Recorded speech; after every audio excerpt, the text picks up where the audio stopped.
করতে চায় ডজনের উপরে তাদের মামলা হয়েছে। মৃত্যুর দুয়ার থেকে বারবার ফিরত এসেছেন বাংলাদেশ হকার ইউনিয়নের সংগ্রামী সাংগঠনিক সম্পাদক মোহাম্মদ জসিমউদ্দিন ভাই। জসিম। বিসমিল্লাহির রহমানির রহিম।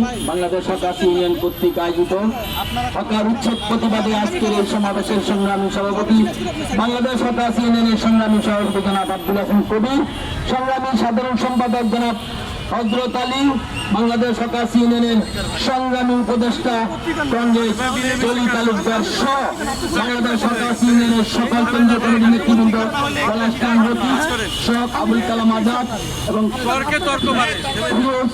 এবং আমাদের কেন্দ্রীয় কমিটির সকল নেতৃবৃন্দকে জানাই বাংলাদেশ হকার ইউনিয়নের পক্ষ থেকে সংগ্রামী সালাম এবং শুভেচ্ছা। প্রিয় হকার ভাইরা, প্রিয় সাংবাদিক ভাইরা, আপনাদের প্রতি অনুরোধ, ধৈর্য সহকারে আমাদের কথা একটু শুনেন।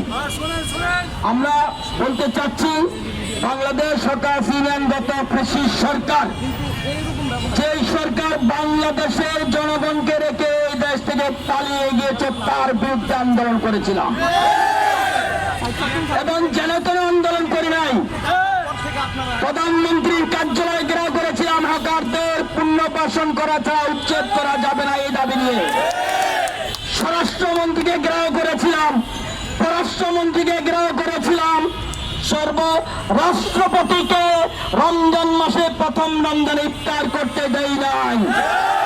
পুরা গুলিস্তান এলাকা অবরুদ্ধ করে দিয়েছিলাম, যদি রাষ্ট্রপতি আপনি ইফতার করেন আমার হকারকে নিয়ে ইফতার করতে হবে, অন্যথায় আপনাকে ইফতার করতে দেওয়া যাবে না।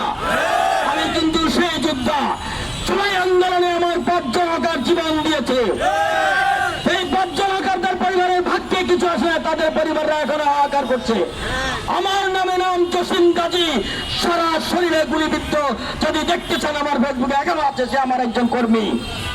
তার ভাগ্যের কোনো পরিবর্তন হয় নাই। জুলাই যুদ্ধ নামে যারা মেধানা কোঠা আন্দোলন করেছেন তাদের ভাগ্যের পরিবর্তন ঘটেছে, সাধারণ জনগণের ভাগ্যের পরিবর্তন ঘটে নাই। প্রিয় হকার ভাইরা, এই 2 বছরে কোটি কোটি টাকা এই জুলাই যুদ্ধকে বিক্রি করে কামিয়ে নিয়েছে কিছু সংখ্যক নেতৃবৃন্দ, যাদের বয়স এখনো 28 বছর পূর্ণ হয় নাই, তারা পার্লামেন্ট মেম্বার হয়ে গেছে। তাই প্রিয় হকার ভাইরা, বুঝতে হবে আপনাকে আমাকে নিয়ে কেউ ভাবে না, তারা তাদের ভাগ্য নিয়ে ভাবে। তাই আমার আজকের অনুরোধ থাকবে, আমরা সরকারের উচ্চ পর্যায় থেকে কোনো প্রকার নির্দেশনা পাইনি হকার উচ্ছেদের।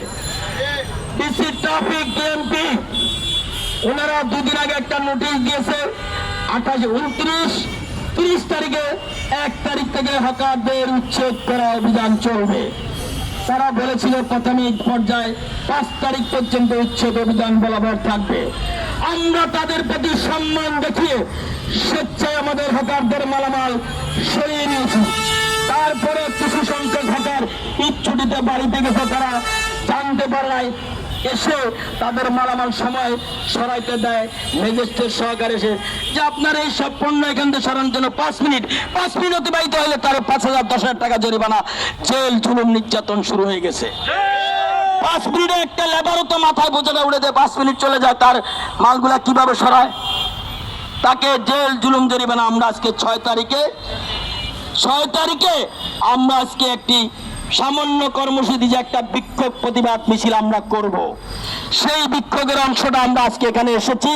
জাতির বিবেক জাতীয় প্রেস ক্লাব সাংবাদিক ভাইদের কাছে আমার অনুরোধ থাকবে, আপনাদের শেষ কলম টোকের কালি দিয়ে হলে আমাদের এই অসহায় গরিব মানুষের হকারদের পক্ষে লিখবেন।